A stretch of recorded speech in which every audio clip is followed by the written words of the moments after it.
Iran का America और Israel को झटका। ईरान ने गुपचुप तैयार किया तैरता हुआ मिसाइल शहर। ईरान ने इशारों इशारों में दी इजराइल को धमकी।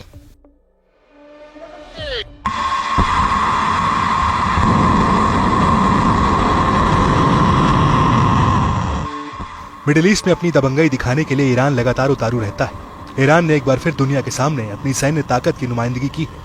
इस्लामिक रिवॉल्यूशन गार्ड्स कॉर्प ने कहा है कि जल्द फारस की खाड़ी और ओमान सागर पर 2 नए अंडरग्राउंड मिसाइलें और तैरते शहरों से पर्दा हटाया जाएगा। इनमें क्रूज और बैलिस्टिक मिसाइलों की एक लंबी चौड़ी सीरीज भी शामिल होगी।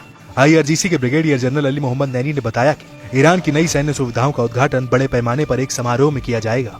IRGC चीफ हुसैन सलामी की मौजूदगी में नैनी ने कहा कि इजराइल इस बात से अच्छी तरह वाकिफ है कि कब्जे वाले इलाकों के ऊपर का आसमान ईरानी सैनिकों के लिए खुला है।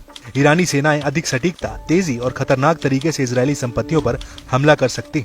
IRGC किसी भी सूरत में बड़ी और जटिल लड़ाइयों के लिए तैयार है। ईरानी सेनाएं इजराइल के खिलाफ कार्रवाई करने का आदेश जारी होने के पल भर के भीतर ही मुस्तैदी से हमले के लिए भी तैयार है। हथियारों और मिसाइलों को बड़े पैमाने पर बनाया जा रहा है।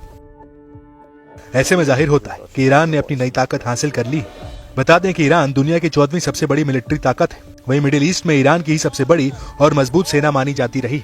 ईरानी सेना के हालिया बयान से एक बार फिर ईरान और इजराइल का टकराव बढ़ने की आशंका जताई जाने लगी। मालूम हो कि पिछले साल ईरान और इजराइल कई मौके पर आमने सामने आ गए थे, जहां दोनों ही देशों ने एक दूसरे पर जमकर बमबारी की थी। ईरान ने 300 से ज्यादा रॉकेट और मिसाइलों से हमला कर इजराइल को दहला दिया था। इस बीच IRGC के ब्रिगेडियर जनरल अली मोहम्मद नैनी ने आगे कहा है, हमें इजराइल से कभी भी खुफिया हार का सामना नहीं करना पड़ा है। दुश्मन लगातार ईरान के हाथों मिली खुफिया और सैन्य हार की भरपाई के लिए कहानियां बनाता जा रहा है। पश्चिम एशिया में नए घटनाक्रमों ने इजरायलियों के अंदर झूठे उत्साह और गलतफहमी को जन्म दिया है। हम दुश्मनों को बताते हैं कि हम तैयार हैं, किसी भी समय कार्रवाई करने में सक्षम है। एक बार आदेश दिए जाने के बाद ईरान पहले की तरह अपनी शक्ति का प्रदर्शन करेगा। ईरान ने एक भी दिन अपनी मिसाइलों का प्रोडक्शन बंद नहीं किया है।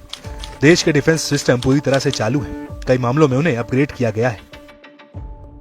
इसके अलावा ईरानी सेना ने हाल में यमन के हूती लड़ाकों के इजराइल को दहलाने की कोशिशों की जमकर तारीफ की है।